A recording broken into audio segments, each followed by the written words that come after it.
We are struggling right now as a movement to open up the necessary field offices to compete against Joe Biden. We had Citizen Kane on here, and this is, the Trump campaign is working really hard to fix Rana's mistake. Susie Wiles, Chris LaSavita, they're doing a great job of trying to fix what Rana left them. But here are the numbers, and the numbers are worth reporting. In the state of Georgia, Joe Biden has 14 field offices. In the state of Pennsylvania, Joe Biden has 14 field offices. In the state of Michigan, Joe Biden has 20 field offices. In the state of Wisconsin, Joe Biden has 44 field offices. In the state of Arizona, Joe Biden has 8 field offices. In Nevada, Joe Biden has 2 field offices. Between all of them, Joe Biden has 450 full-time people on staff in 9 states. Right. And all 9 out of 9 swing state directors. Now, based on all of our data, we do not believe Donald Trump has a single field office in any one of those states yet open. I'm sure they're trying to fix that. And he has 5 staffers. So Joe Biden has 450 people. We have 5, and 2 out of 9 of the swing state directors have been hired. Now, thankfully, we at Turning Point Action, we have well over 100 people now chasing ballots in Arizona, trying to close that gap. And that does not count Joe Biden's advertising advantage. It does not count his ability to control the mainstream media. I said this and people laughed. I said 6 months ago, Joe Biden is a formidable candidate, and people laughed. I said it's because of the infrastructure around him. So we just saw Charlie Kirk there explain how the GOP has a problem with ground game. The GOP has a problem with outreach centers in these swing states. We're talking about someone that has spent pretty much the last year and a half denigrating massive communities in these states that he mentioned, especially let's take Georgia, for example. A few months ago, he basically said Dr. Martin Luther King is not worthy of praise. You lose Atlanta with that one. Literally jumping out there, attacking, being disrespectful to these demographics. Then after being disrespectful to it, and then there's no outreach or nobody wants to take the jobs in outreach because you've made a horrible representation of what it means to be GOP or means to be Republican instead of telling the actual truth in the history and doing actual good groundwork.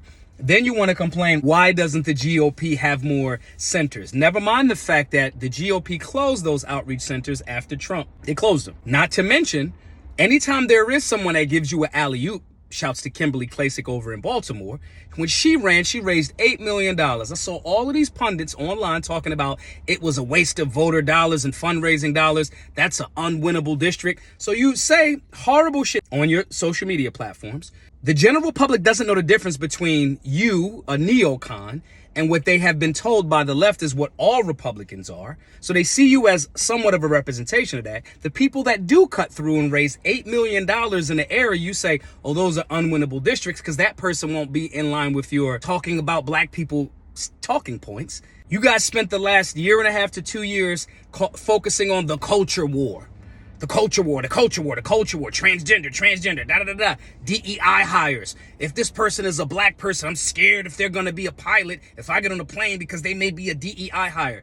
You talked all of this shit about the so-called culture war and did none of the infrastructure work to actually make the job more winnable. And those same guys and women are usually on media outlets that go out of their way to not let real conservative urban voices be highlighted. Or they just highlight somebody that like runs around with a chain and says, yo, yo, yo, yo, yo, all of the time as if that's conservative outreach in urban America. You guys are sabotaging the outreach online a year or two going into it, then wonder why nobody's receptive to you. People may forget what you do, but they usually remember how you make them feel. And I don't care what you want to say about it. Sometimes feelings may matter to people just like the facts. You did no infrastructure, decentralized, boots on the ground work. While you guys were talking, the Democrat Party did that.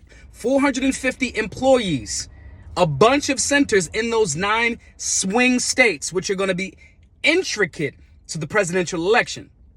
You did none of that, but you wanted to have conversation after conversation about the culture.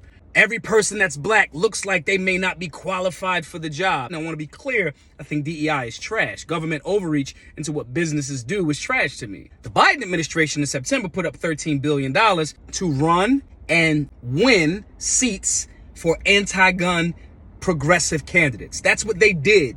infrastructure-wise. They set these things up. Oh, we have 100 operatives in Turning Point in Arizona. Arizona, since they got there, went from red to blue. So your 100 operatives aren't working in the state that you're headquartered in. Scott Pressler has been doing this work quietly and diligently for years. And Scott Pressler, a one-man show, has actually saw improvement of places going from blue to red. You guys have horrible tactics, horrible PR strategy, no ground game. The GOP is not making progress and inroads into that, despite the layup that Trump has given them. Because I want to be clear, Trump has made inroads, and his impact and a positive outlook by the black community has increased, not the GOP's, because they're responding to Trump. Trump is in bodegas in Harlem getting record numbers of people, damn near looking like a rock star. Trump is down in Georgia meeting the folks. And all of the areas that you're complaining about saying are unwinnable districts and have done nothing, Trump is actually doing it. And if Trump wins in November, you'll pretend as if you had some sort of hand in it. I contend that these people are not as close to the Trump campaign or Trump himself as they pretend and postulate like they are.